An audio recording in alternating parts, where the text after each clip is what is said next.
Hello, pre-K kids, brothers and sisters, parents, and anyone else who happens to be watching. I'm so glad you could join us at our spring pond in the woods.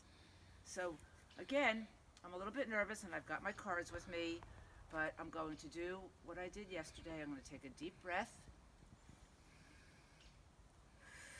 and I'm going to try to do my very best. You know what we have to do before we get started, so I'll say my part and you say your part at home. Are you ready? All set? Hey ho, let's go. So here we are at our little spring pond in the woods. It certainly isn't a pond that you or I could go for a swim in, but there are several species that do really love it. This spring pond formed many years ago from an aquifer. Now, an aquifer is a huge body of water that's underground, way underground, and it's spread out all over this hill and maybe even some other hills. And one time, a little trickle of water was able to find its way from that aquifer to the earth, come out, and form this little pond. And it still runs today because this pond never ever loses its water. It's always here. So the first thing you probably noticed was this gooey looking green stuff over here. Can you get a good picture of that, Chris? This is called algae. And algae, can be good or bad for a pond. I'm not exactly sure. I don't really understand how that works, but it's a plant and it has no roots and it has no leaves and it has no stems. But it doesn't seem to be doing too much damage to this pond. In fact, I just scooped a little bit of water out of this jar and it's really quite clear. I wouldn't drink it, but the water is really quite nice and very cold. So I want you to look over here because the water goes from this pond through this little pathway and constantly runs all the way down this hill for a very long way, providing lots of places for animals to drink all during the year. You might even see a tree way down there that doesn't have any bark on it anymore, and that could be another one of those pileated woodpecker trees.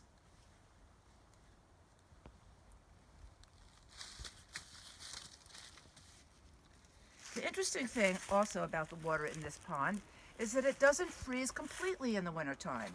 The ice starts around the edges of the pond and then it grows inward, but there's almost always a little space in the very center that doesn't freeze because that's where the spring comes up. It's very hard for moving water to freeze, and that water is constantly moving as it moves up from the earth. It might freeze completely if we had a wintertime when there were lots of freezing cold days, but that didn't really happen for us this past year. So as you can probably guess, this is a very wet habitat. And there are a couple of amphibians that particularly like this spring pond. Sometimes in the summertime when I come down here to visit, just as I quietly approach, I can hear kerplunk, kerplunk, kerplunk. And if I'm quick, I can notice some little green frogs hopping off the bank around the edge of the pond and into the water. The other species that likes to hang out around here that you don't see very often are salamanders. But this is a wonderful place for salamanders to burrow and to spend their time. They can lay some eggs in this spring pond. And I know that they're here because we've seen them before, but just not very often. In fact, under that log, it's an old birch log that lies right along the edge of the runoff. That might be a good place to find some salamanders. I'm not going to look today because it's really cold out here and I don't think they're quite ready to come out and join the rest of us. I also want to show you that there are some really cool ferns that live around this area. Ferns really love to live where there's a lot of water. So let me just take a look. Chris, can you try to come a little bit closer? Because over here is a fern that I really love. It's called the Christmas fern. And it stays a bright green all year long, just like that one did over there. But this one is typically a little bit greener. And its leaves are very different from the one next to it. It hasn't really started to send up any new growth yet. That would come from here. That would be called a frond, but it hasn't quite started yet. That's another type of a wood fern. I don't really know its name, but it grows all over these woods as well. So I'm going to show you a couple pictures. In this guidebook, this is an Audubon guidebook, of the little green frog. Where is that little green frog? He's right over here on this page. Here he is.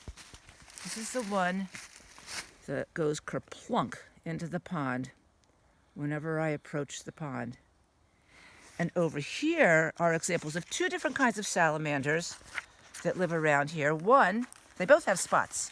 This one is called a spotted salamander. That's the one with the yellow spots on it. And the other one over here, interestingly, is called a blue-spotted salamander. They're really amazing to see if you can find them. I also have some better pictures of the ferns in this book. Here's the Christmas fern right here, right there, right there. And these are some other ferns that often grow in the woods. Most of them are in the family of wood ferns. So let me check. Oh, mosses. Mosses and partridge berry. Over here, some of the mosses haven't really started brightening up yet, but there's that one in the runoff, Chris, that you might want to get. There's lots of mosses around here, and there's also another low plant called a partridge berry.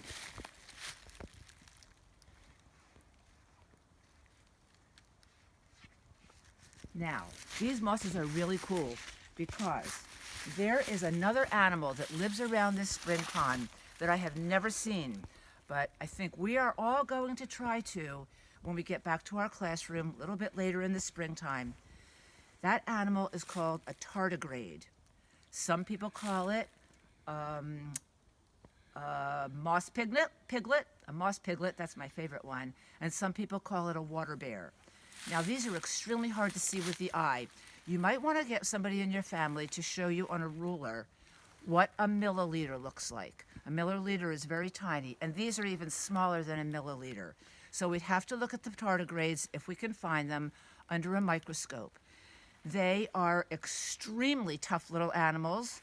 They can live in the Antarctic. They can live in outer space. They can live at the bottom of the ocean. They are older than dinosaurs. They have been around for 500 million years. So they are way older than dinosaurs. They are probably the toughest animal on Earth. So when we all get back to school and it gets a little warmer out and the mosses are a little bit more grown, I'm going to bring some in and we'll look at it under the microscope. I think that's all I have for today. What I want you to do at home, though, is to ask your brothers and sisters or your parents to help you do some research on tardigrades so you can see what they actually look like. And I want you to write down what you think are 2 or 3 really fun facts about them. You can post them on the pre-K Facebook page, or you can just bring them into school when we come back to school together, and we will do a little bit of a study of tardigrades. Thanks very much, everyone. I love you. I miss you. And I'll see you again for another nature video as soon as the snow that we get tonight melts. Bye-bye.